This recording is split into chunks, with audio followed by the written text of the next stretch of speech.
Russia has intensified its assaults on nearly all fronts. Mechanized columns are on the move again, and once again, enemy equipment has been destroyed. Our partisan intelligence helped repel a massive offensive near Vovchansk, piles of destroyed enemy equipment near Dobropilya, and the critical situation with Russia's mobilization. Find out what life is like on the front lines today, right now. The Russian army is attacking along the entire front line but is making almost no advances. This is according to a report from the Institute for the Study of War. The Russian General Staff planned another advance, specifically in the Kharkiv region. Near Vovchansk, the enemy had amassed enough forces for a breakthrough, but they lost before the offensive even began. The Atesh partisans report that their agents from the 82nd Motorized Rifle Regiment managed to transmit the exact coordinates of Russian artillery positions, armored vehicles, and where the occupiers were staying. Because of this, Ukraine's defense forces were able to prepare in advance for a possible offensive and strike the enemy in retaliation. Thanks to the effective work of the Ukrainian military, the Russians' plan failed before it even started. Taking advantage of the weather conditions, the rather uncomfortable weather, the lack, for instance, of the same intensity in our drone operations, because the birds either won't be able to see or won't be able to take off. The enemy will try to carry out more active assault operations. In fact, this includes using a mechanized component, which we are already seeing today in some sectors of the front. Meanwhile, the situation also remains tense in the area of Kupiansk. There, our military is also detecting an enemy buildup as they try time and again to increase their presence in the settlement. However, despite constant attempts to launch a new assault, Russia has made no advances in this direction. Unfortunately, the enemy managed to enter the outskirts of the city. You know that fighting is ongoing there in the northwestern and northern parts of the city. The enemy is trying to infiltrate the central part of Kupiansk with sabotage and reconnaissance groups. The situation is very difficult. The goal is singular: to break out into open operational space and try to advance further into the Kharkiv region. The attempt to seize the city, the attempt to seize the Kupiansk hub, it's also about logistics. In other words, it's an attempt to cut off our logistics, to create unfavorable conditions for the troop groupings located in particular in this location on the front and in adjacent areas. The Dobropilya direction is perhaps the hottest spot on the front today. In the last 24 hours, active fighting has broken out there for the settlement of Volodymyrivka. It's from there that the Russians are trying to break through to their own forces, who remain surrounded here. The landing of troops became an additional problem, Deep State adds. The Russians brought between 50 and 75 infantrymen into the village. The situation remains difficult. The Russian armed forces will do their utmost to exploit the worsening weather, analysts warn. Later, the 1st Corps of the Azov National Guard reported that they had, after all, held Volodymyrivka. According to the Corps' report, the Russians committed 35 units of heavy armored equipment, tanks, and armored fighting vehicles to the offensive. Defensive actions resulted in the destruction and damage of 1 armored personnel carrier, 3 tanks, and 16 enemy armored fighting vehicles. The Russians also lost 41 motorcycles and 2 light vehicles.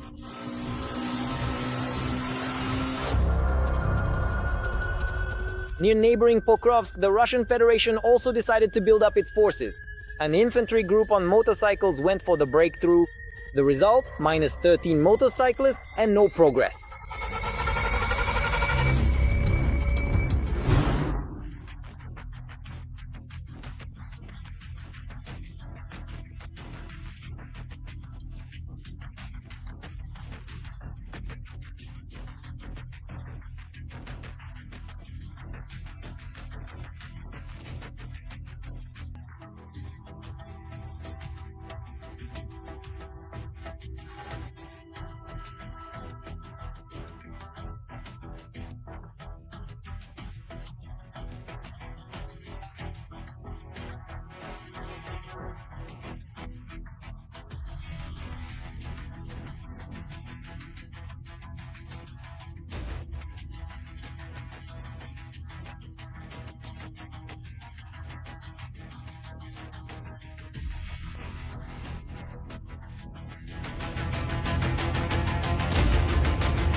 Recruitment into the occupiers' ranks has dropped by almost 2/3, which units on the front lines are already feeling, said Ivan Timochko, head of the Council of Reservists of the Armed Forces of Ukraine.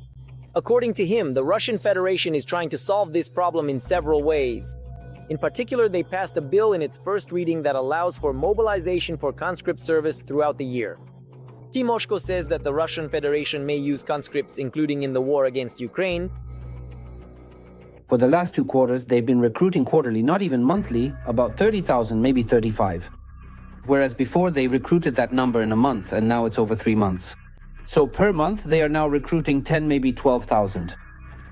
At the same time, military analysts note that in the Russian information space, they no longer even hide the prospects for the newly mobilized, openly stating that according to the latest calculations, they have less than 2 weeks to live after signing the contract.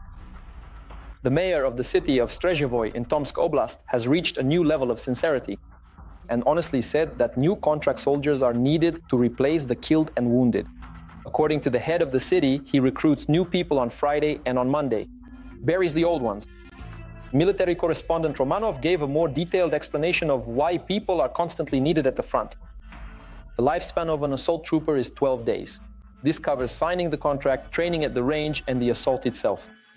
And it's usually just one assault. And the armed forces of Ukraine relentlessly confirm these statistics. According to the general staff, over the past day, the occupiers lost more than 1,200 of their fighters.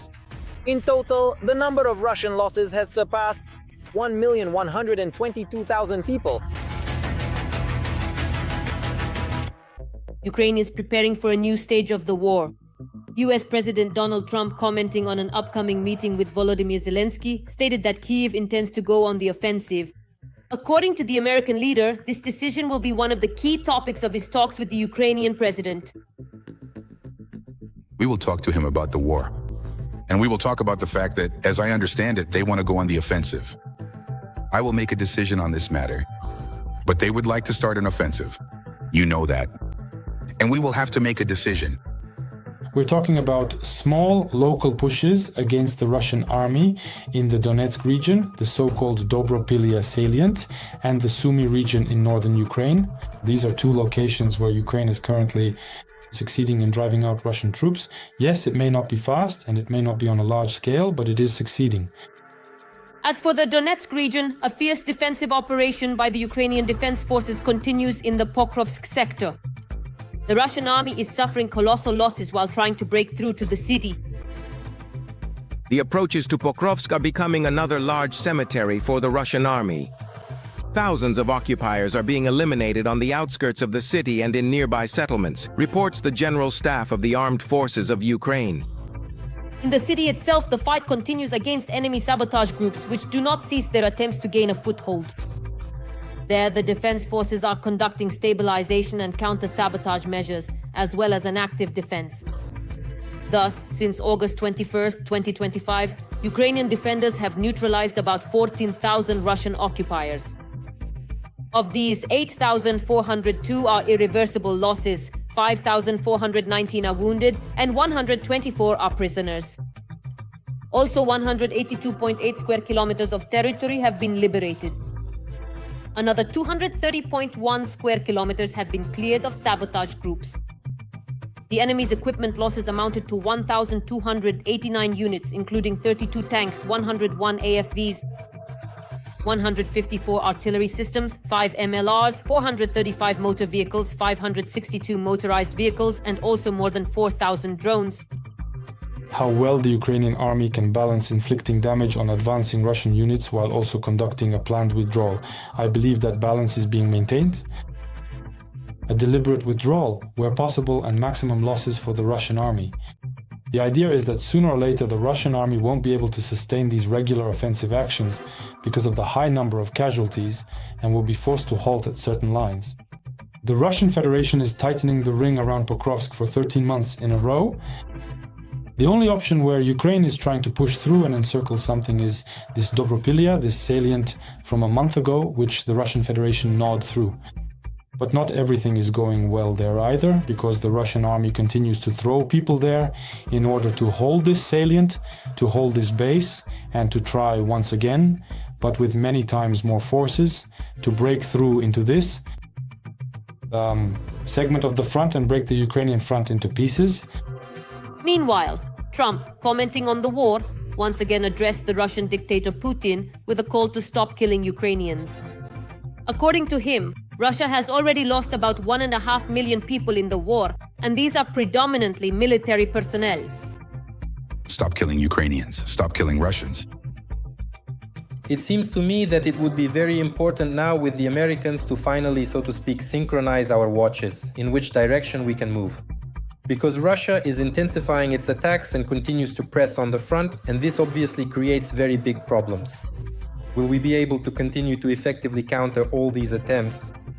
Especially since the Russian Federation continues to receive support from those countries that have also challenged the modern world order.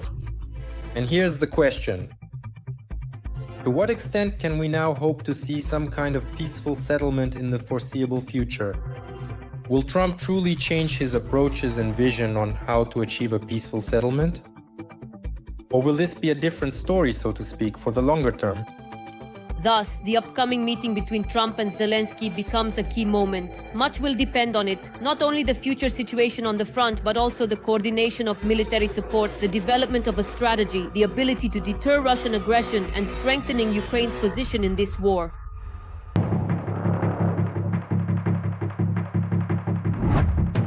The Ukrainian Shahed has reached a new level. The drone is now equipped with advanced Western guidance and control systems, and production will be set up in both the US and Europe. It will soon go into mass production in Ukraine, the United States of America, and Germany. The press is writing about this. The American company Otarian, together with its Ukrainian counterpart, successfully tested the long-range kamikaze drone Artemis ALM-20. The drone is equipped with an artificial intelligence system, self-guidance, and can hit targets at a range of up to 1,600 kilometers. The warhead weighs 45 kilograms, which is more than enough to destroy most enemy military facilities. Vehicles and equipment our military personnel add. The key here is that it's artificial intelligence and, well, let's just say the price is quite acceptable, to put it mildly. And if the crucial tactical and technical specifications, such as speed and flight altitude, are indeed met, and I fully understand that they have in fact been met, these significant factors have already been thoroughly researched and extensively tested, then of course things will undoubtedly get a little bit easier for us. It's also known that the main feature of Artemis is its navigation and guidance system, based on the Skynode N onboard computer from the American company Otarian. It is noted that this system allows the drone to home in and strike targets even during satellite navigation failures, and it ensures high precision in the final phase of its flight. The enemy's electronic warfare systems are mostly used to jam the GPS signal. In other words, that's what helps with more precise guidance, roughly speaking. When it comes to control channels, for example, yes, they do have some systems that can limit the capabilities of the control channels for piloted drones. We're talking about a system that largely performs an autonomous flight using, for example, the onboard equipment it carries. So what we're saying is that thanks to these capabilities, this system can bypass enemy electronic warfare and hit the target with, well, minimal error, thanks to the visual guidance system installed directly on this UAV. Meanwhile, the developer company has already announced that the drone has passed battlefield tests. This has been praised by both the Ukrainian side and its production partners. This drone was created together with an unnamed Ukrainian company for security reasons, and it has already passed full-scale tests which, according to the company, included a ground launch, navigation with and without GPS, long-range transit, and ground detonation. It's worth noting that the Artemis ALM-20 also has a nose camera, additional antennas, and apparently an electric motor, which experts note is a rather unusual solution. The goal is to achieve excellent results even with smaller scale production by ensuring more precise targeting. After all, the camera in the UAV's final stage of operation will allow it to strike almost without missing, including bypassing potential anti-drone systems. Every voice matters. Join our community, support independent journalism, and help us bring you the truth from Ukraine. Become a member of Ukraine Today. Join us now.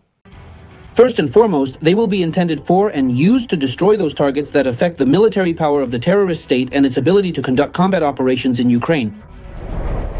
At the same time, joint production with the United States is far from the only international achievement of the Ukrainian defense industry.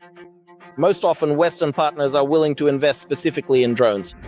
Denmark became a pioneer in the field of joint defense production with Ukraine and was the first to invest initially in enterprises in Ukraine and now has allocated more than 67 million euros to establish Ukrainian defense enterprises on Danish territory.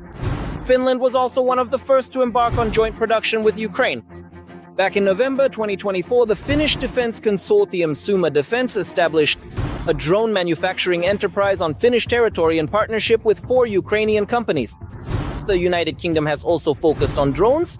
Plans to launch joint production on British soil were announced several months ago by Ukrainian President Volodymyr Zelensky and UK Prime Minister Keir Starmer. We are currently working out the details in decisions regarding joint weapons production with our partners. This is a serious decision with those who are helping the most. Specific projects, tangible benefits for our defense. In the future, there will also be production facilities localized in Ukraine, facilities that help protect our skies. I want to thank our partners for their interest in this kind of cooperation with Ukraine, with our industry.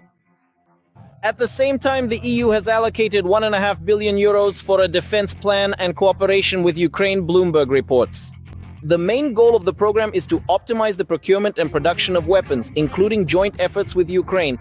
So it seems that soon the arsenal of the Ukrainian armed forces will be significantly bolstered by joint Ukrainian-Western developments. The days of the Russian Black Sea Fleet are numbered. There is less and less time left until the complete defeat of the occupiers.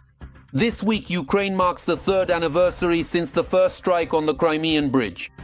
On October 8, 2022, a powerful explosion rocked the crossing, seriously damaging both the road surface and the railway line.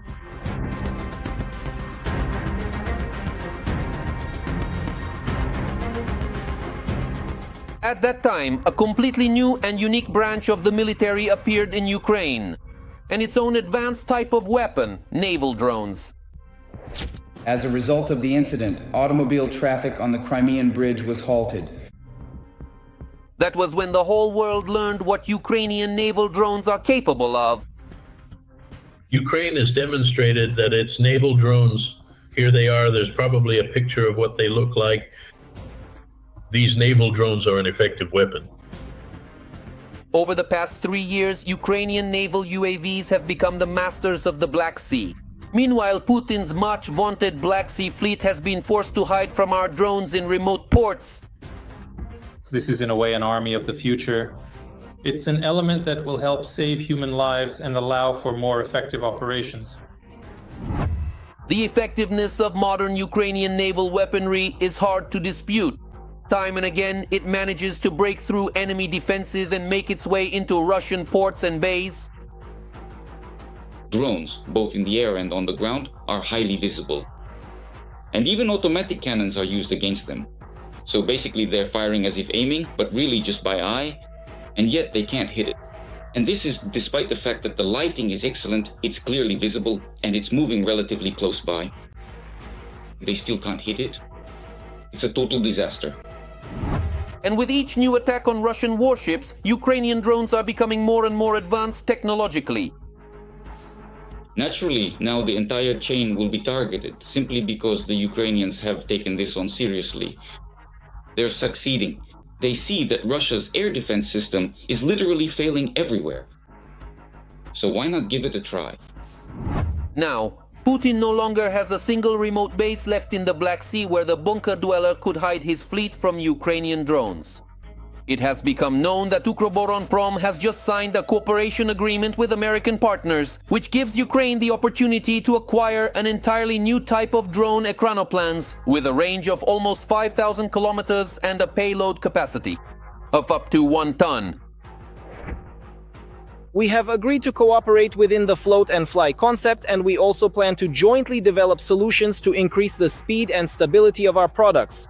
We are interested in developing production on the territory of Ukraine, as well as organizing training for our weapons specialists. This news has caused yet another wave of panic in the Kremlin. Now every military vessel and absolutely all Russian army bases on the Black Sea are in the crosshairs.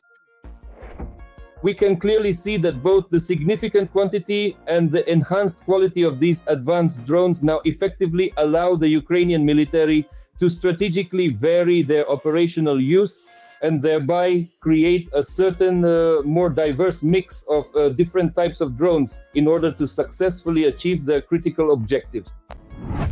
And Ukrainian soldiers, more than anyone else, know how to achieve their goals by any means necessary. It's not by accident. This is how they are setting global trends in maritime operations. Ukraine's maritime drones have prompted other countries to adopt similar technologies. Today, our unmanned boats are the main participants in modern exercises conducted by Portugal, in front of representatives of NATO naval forces, with the involvement of dozens of defense and technology companies and their experimental weapons. A 3-week battle is being held for control over a notional 10,000 square miles of ocean. As a result of this prolonged sea battle, Ukrainian drones demonstrated their highest level of effectiveness.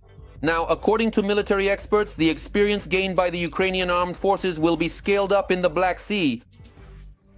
Ukraine has acquired, and this is clearly confirmed by all the very recent events and developments, a truly effective and powerful weapon for successfully fighting against the Russian naval monopoly and its dominance. And essentially, it has undermined this monopoly. If a year ago Ukrainian drones had effectively driven Russian fleets out of Sevastopol, now they will find no peace even in Novorossiysk. The Kremlin is clearly unable to keep up with Ukraine's new maritime technologies. While Russian sailors are training to fire at surface targets, for example, Magora drones are being equipped with machine guns, anti-aircraft and anti-ship missiles. Some of them are even already serving as miniature aircraft carriers, acting as platforms for launching drones. Such drones can come in various distinct and specialized types.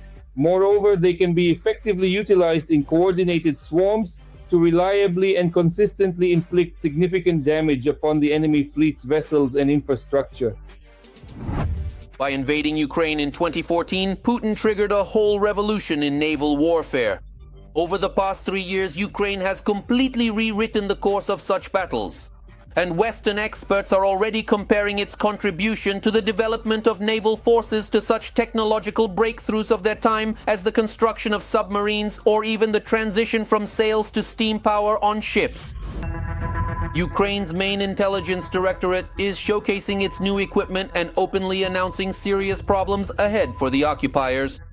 Thus, the main intelligence directorate received several of the latest T-12 boats of Ukrainian production at their disposal. These 12-meter vessels, equipped with the latest navigation and radio equipment, 2 800-horsepower engines, a top speed of up to 95 kilometers per hour, and a range of up to 500 kilometers, were handed over to the military.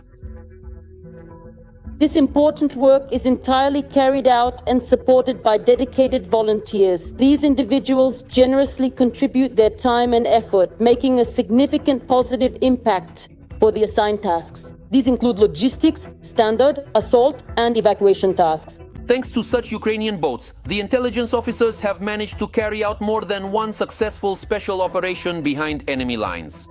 Now, the military promises there will be even more such raids. And it is worth noting that for the occupiers, these are by no means empty words. The enemy no longer doubts that the Ukrainian armed forces will go on the offensive. And it seems the occupiers have realized that this will happen very soon. That's why the enemy is preparing as best they can to receive thousands of their wounded contract soldiers. This video filmed deep behind enemy lines was recorded by Ukrainian partisans. A hastily constructed building in temporarily occupied Crimea is being designated as a hospital. Russia is being forced to set it up due to the enormous losses on the Kherson and Zaporizhia fronts. The flow of wounded from there has exceeded all expectations. As a result, the existing hospitals and field clinics are unable to cope. Construction of the Sevastopol facility began in October 2022, and it was originally scheduled for completion only at the end of 2026. Now they are trying to finish it in emergency mode. The builders are working in 3 shifts, violating all technological standards. They are cutting costs on materials and safety, which, according to Ukrainian partisans, leads to constant accidents at the construction site. Distortions in the structures and problems with the foundation are already visible. However, even under such conditions, wounded Russian soldiers are immensely grateful. After all, it's much better than being wiped out by your own side right on the battlefield. By the way, that's exactly what the much-vaunted Russian air defense, which may cover but doesn't protect, did just the other day to its own fighter jet. The Russians accidentally shot down their own Su-SM aircraft while intercepting yet another swarm of Ukrainian drones. By the way, such confusion in Russian airspace will only increase in the foreseeable future, and after the military, Kremlin air defense might inadvertently start shooting down its own civilian airliners as well. And it's all thanks to Ukrainian weapons manufacturers who are constantly ramping up the production of strike UAVs and missiles. For example, the Flamingo drones are already being stockpiled for a large-scale strike on Russia, which Ukrainian authorities have announced in response to Putin's attacks on our energy infrastructure. So now is the time for Moscow and St. Petersburg to start preparing for blackouts. The Flamingo can cut off electricity and water in any region of Russia. Right now, it's truly a primal fear, a fear of what might happen to them over there. The preparatory stage for the future attack on Moscow was a nighttime raid on several Russian targets in the occupied territories. Donetsk was also under attack. There, large explosions have been reported, most likely at an ammunition depot. In addition, drones struck the village of Gvardeyskoye in occupied Crimea. An oil depot caught fire there. And it was loud even in Russia itself. In Sochi, an air raid alert was declared at night. There were explosions and air defense activity. The mayor of the city confirmed the attack. However, he did not specify whether the Ukrainian drones hit their targets, which gives reason to believe that the Ukrainian armed forces most likely achieved their objective in Sochi. In the same way, the enemy cannot hide from Ukrainian drones even on the front lines. In the past 24 hours, the Russian army has lost at least 700 soldiers, wounded and killed. They are short 5 tanks, 10 armored vehicles, 35 artillery systems, and more than 1,000 drones. Nevertheless, Putin will not give the order to retreat. On the contrary, his generals are only increasing the intensity of local assaults on Ukrainian positions. The tactics remain unchanged. That is, these are small assault groups. Groups of 2, 3, 5, or 7 Russian Federation servicemen try to break through using some tree lines. They advance toward our front line. But thanks to our aerial reconnaissance teams, we detect them in time. That means they are hit with artillery and collective weapon systems even as they approach. This also includes FPV drones and Mavics with drop systems. In other words, we do everything possible to prevent them from reaching our front lines so they can't start a firefight with our guys. In the past 24 hours, 187 combat engagements between Ukraine's defense forces and Russian troops were recorded on the front line. According to the General Staff report, the occupiers carried out up to 100 airstrikes on the positions of Ukrainian units and populated areas, dropping 206 guided bombs. In addition, they conducted 4,553 shellings, including 118 from multiple launch rocket systems. And here is how our defenders responded to this. Over the past day, the aviation, missile forces, and artillery of the defense forces struck 14 areas where enemy personnel, weapons, and military equipment were concentrated. They also hit 1 drone control center, 6 artillery systems, and 1 important facility belonging to the Russian invaders, according to the General Staff of the Armed Forces of Ukraine. And here, our border guards have launched a hunt for the occupiers' vehicles and personnel in the Kursk direction. Our defenders are also harassing the enemy in the Kherson region. The pilots of the drone battalion are leveling enemy positions with their drops, destroying enemy FPV drones called Zaduni, and burning the shelters and positions of Russian flyers near the second lineman. The Russians' ammunition cache was also hit, along with the personal belongings of the invaders themselves, and the enemy command post in this sector of the front.